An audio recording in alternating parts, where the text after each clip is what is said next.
Assalamualaikum warahmatullahi wabarakatuh. Salam budaya, rahayu, rahayu, rahayu untuk kita semua.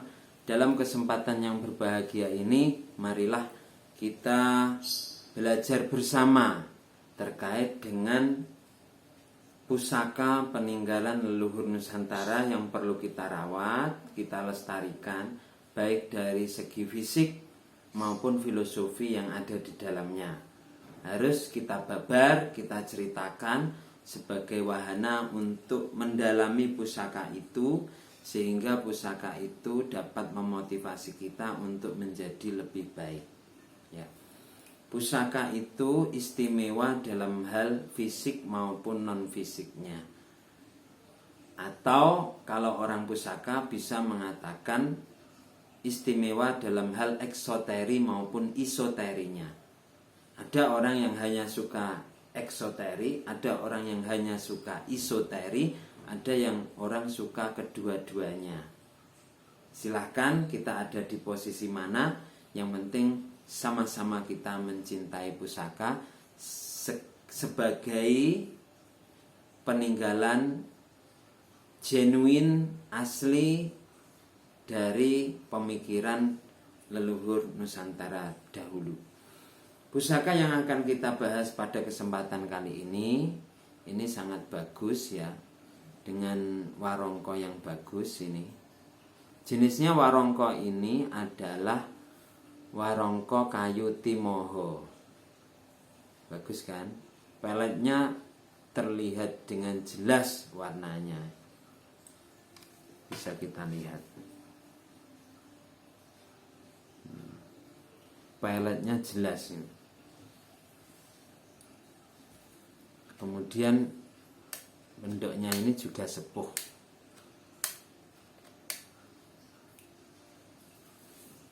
Kayu timoho, sepuh dengan pelet yang sangat bagus, pelet macan. Ini kayu timoho itu termasuk salah satu dari kayu yang dianggap memiliki kelebihan khusus dari segi energi kayu tersebut. Ya, bahkan ada yang mengatakan bahwa peletnya kayu timoho itu juga tiban. Ya, tiba-tiba yang merupakan pemberian dari Yang Maha Kuasa. Ketika dibuat sebuah pusaka, ternyata ada yang mengatakan ya seperti pamor itu, tiba-tiba pamor tiban. Warangka ini termasuk Gayaman Solo. Bentuknya seperti ini.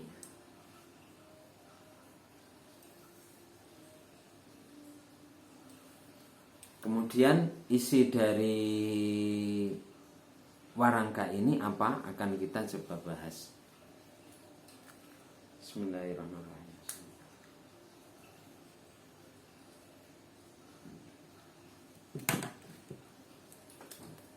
Karena ini masih baru saja diwarangi, maka masih ada plastiknya, tapi plastiknya bisa kita lepas. Kita bisa lepas plastiknya. Plastik itu bisa dilepas, bisa dipasang lagi, itu terserah kita ya. Untuk menjaga pusaka itu dari karat, bisa dilepas.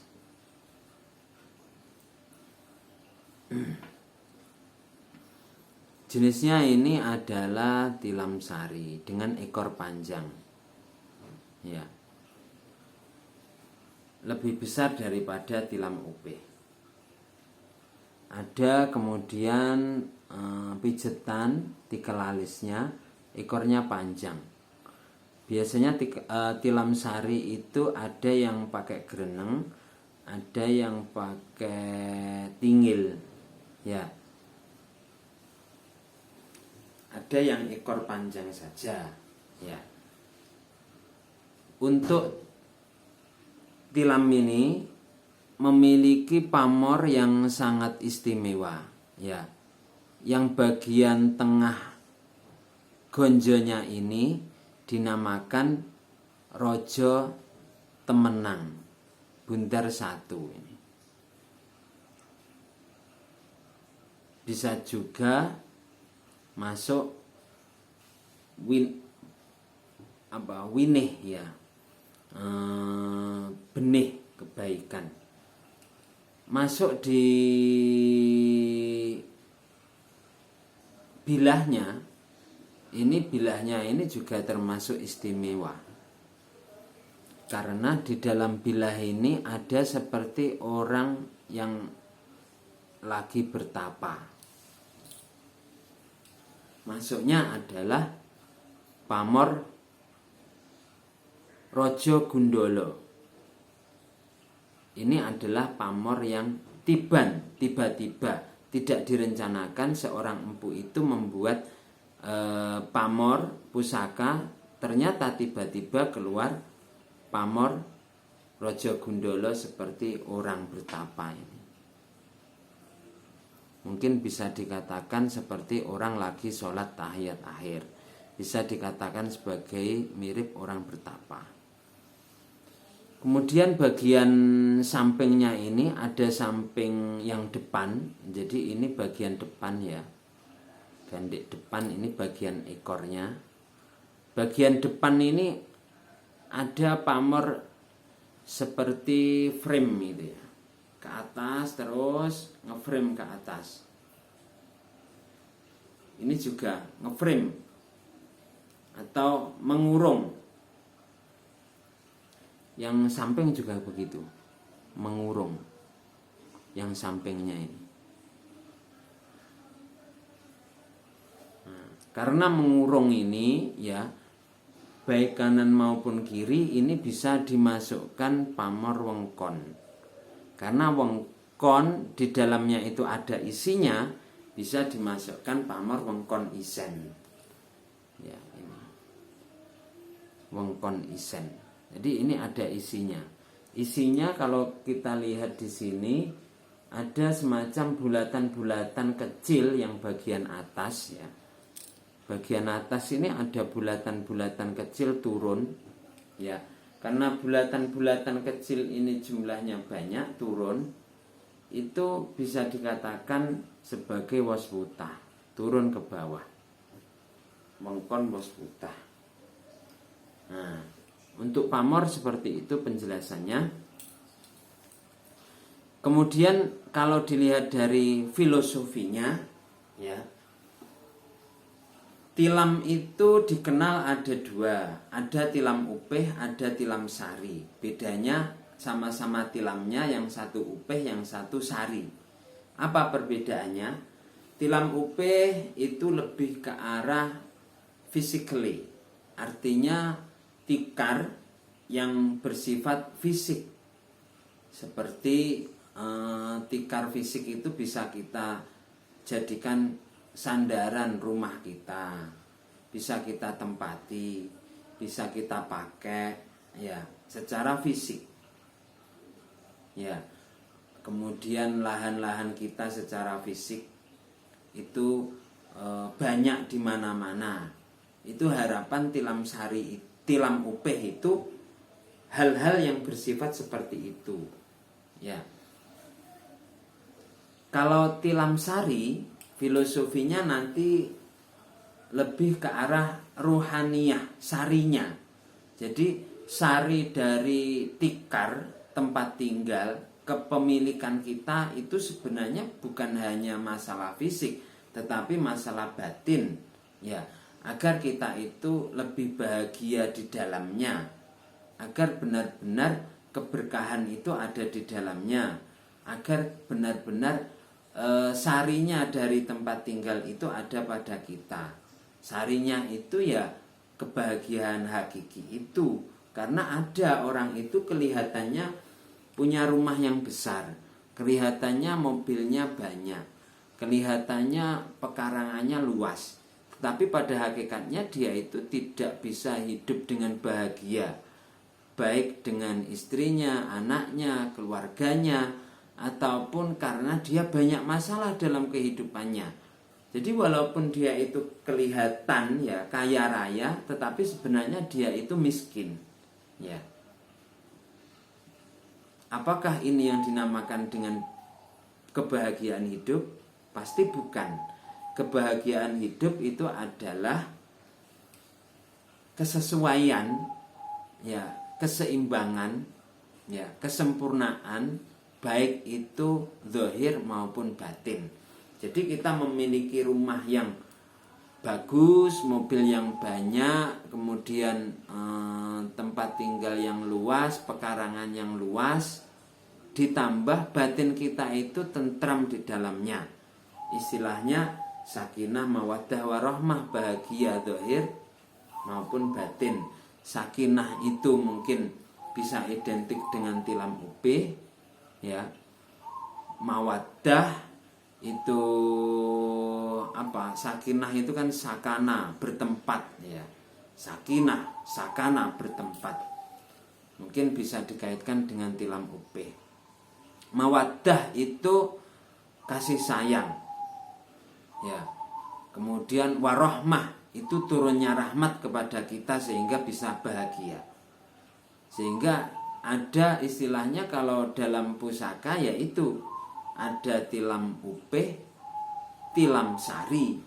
Secara sakana, sakinah, dia bisa hidup dengan tempat tinggal yang bagus, baik, luas, banyak hartanya. Tetapi di dalamnya itu juga ada mawaddah, kasih sayang yang terpancar dalam kehidupan keluarganya itu, baik suami dengan istrinya, istri dengan suaminya, dengan anaknya, atau keluarga itu dengan para tetangga-tetangganya yang lain. Ini benar-benar ada semacam kasih sayang. Walaupun hidup satu keluarga bahagia, enak, tetapi ketika dengan tetangganya itu juga cekcok seperti itu tidak ada mawaddahnya dengan tetangga, tidak ada kasih sayangnya dengan tetangga, maka ya kebahagiaan tidak akan bisa datang. Dengan dia itu mampu untuk mawaddah, sakinah dan mawaddah itu, maka warahmah, rahmatnya Tuhan itu akan menyertai dia, dan itulah sari dari kebahagiaan yang hakiki. Sebenarnya ini bisa kita kaitkan, ya, karena sebenarnya sama-sama merupakan ajaran yang baik. Seperti itu. Jadi ada hubungan di sana. Bagaimana kita kemudian dengan tilam sari ini memiliki kebahagiaan yang hakiki, baik zahir maupun batin. Seperti itu. Kemudian kita akan membahas masalah pamornya yang saat ini, ya. Yang bagian bawah di gonjo ini ada satu titik tengah bundar, namanya rojo temenang, ya. Bisa kita lihat kanan maupun kiri, tengah pas ini, ya. Rojo temenang itu adalah sebuah harapan, semoga Tuhan, ini termasuk pamor-pamor tiban, semoga Tuhan itu memberikan penjagaan, menjadi pemenang, raja yang memang benar-benar akan menang dalam segala urusan, gitu ya. Jadi seorang raja yang atau seorang pribadi yang akan menjadi pemenang, maka dia itu adalah seorang raja, ya. Harapannya semoga Tuhan itu memberikan kemenangan itu dalam kehidupan kita. Kemudian ke arah bilahnya ini ada pamor seperti orang yang saya katakan tadi, ya. Bisa seperti orang sholat atau orang sumedi, ya. Seorang raja, ada mahkotanya, ada yang mengatakan seperti itu. Ini namanya pamor Rojo Gundolo.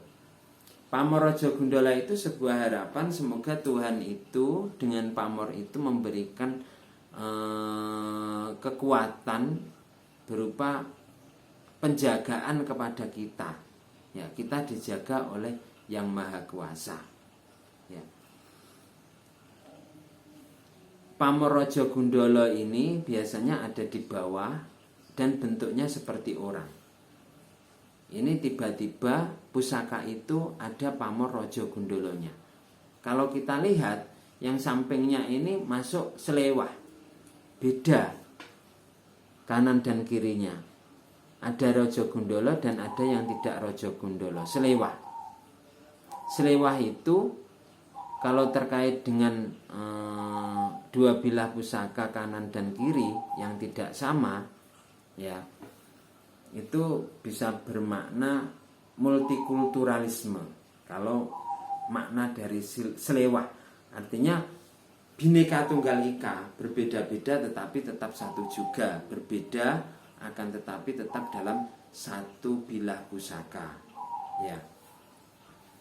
Berbeda ini, tapi ini sebenarnya masih belum masuk dalam pamor selewah. Kalau pamor selewah itu biasanya sangat berbeda 100%, ya, sangat berbeda 100%. Misalkan pamor selewah itu, nah ini pusaka saya ini, ya, ini berbeda 100%.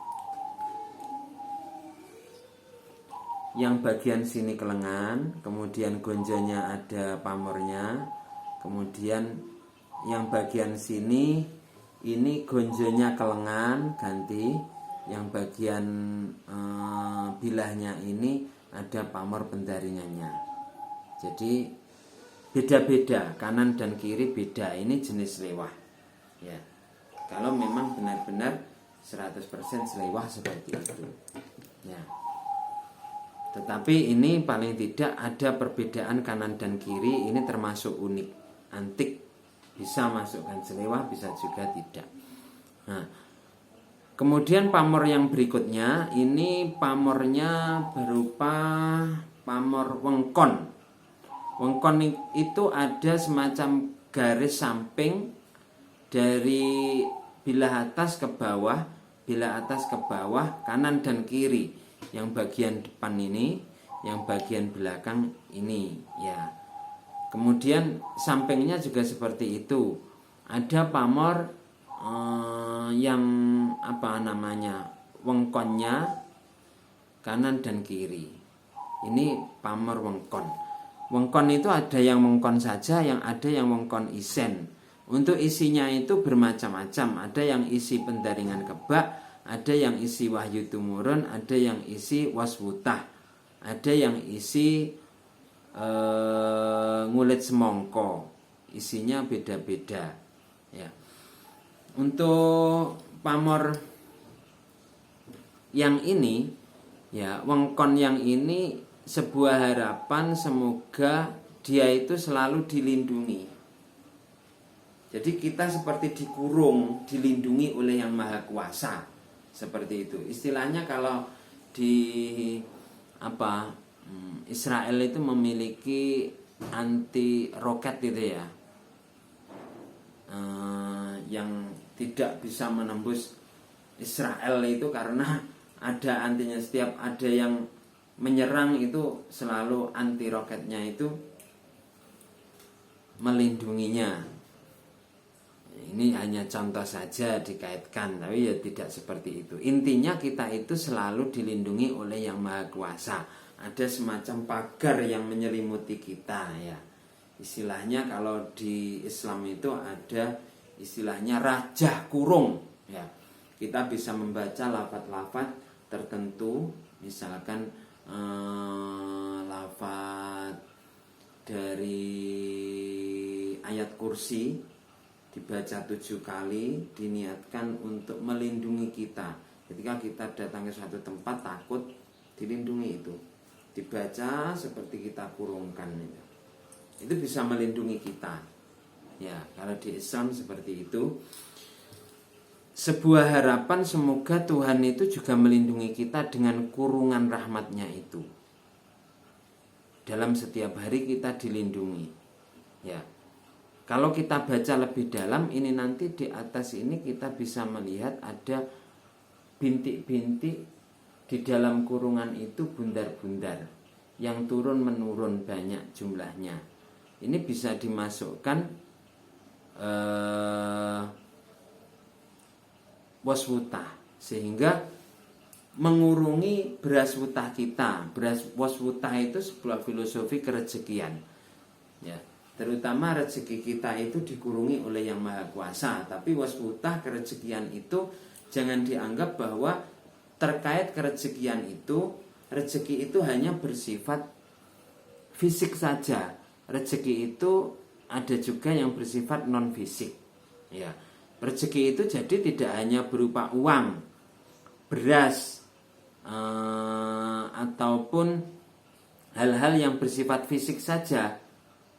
Banyak mobil, tanah luas, rumah bagus, itu penghasilan yang berupa uang langsung, itu rezeki tetapi hanya bersifat fisik.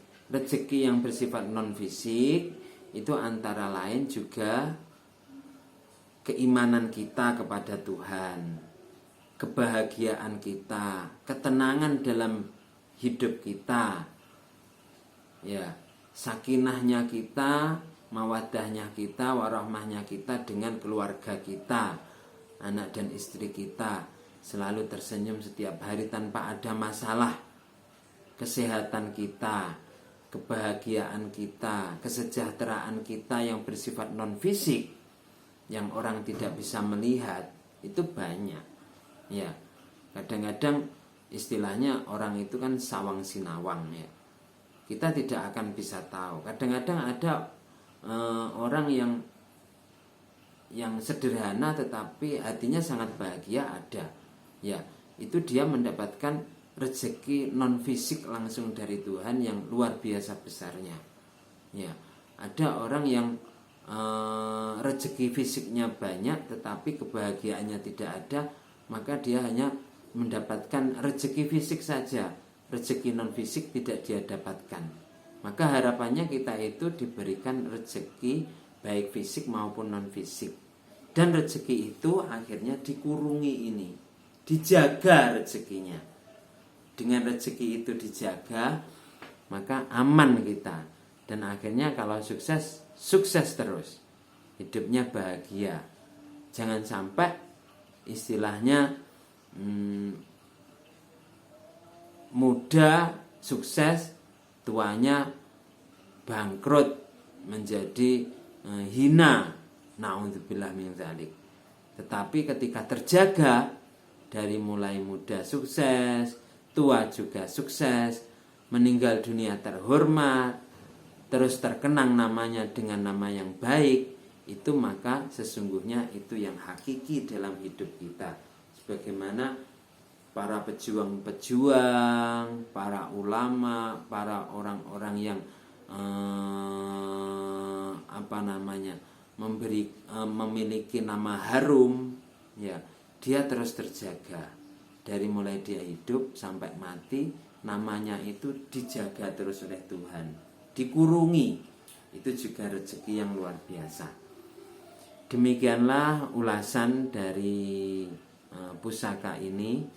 Semoga ulasan ini bermanfaat untuk kita, dan filosofi yang ada dalam pusaka itu hendaknya kita pahami, kemudian kita terapkan dalam kehidupan sehari-hari untuk menjadi orang yang lebih baik. Memang orang itu mahalul khata' wan nisyan, tempatnya salah dan lupa. Ya seperti saya ini mencoba membabar ini, kadang-kadang besok juga lupa akan apa yang saya babar. Maka ketika saya lupa, ya saya mencoba mempelajari lagi, menanteng lagi pusaka itu. Wah, maknanya ini berarti saya harus seperti ini. Ya, ketika menanteng ingat lagi, ya kita tutup, jadikan motivasi diri kita.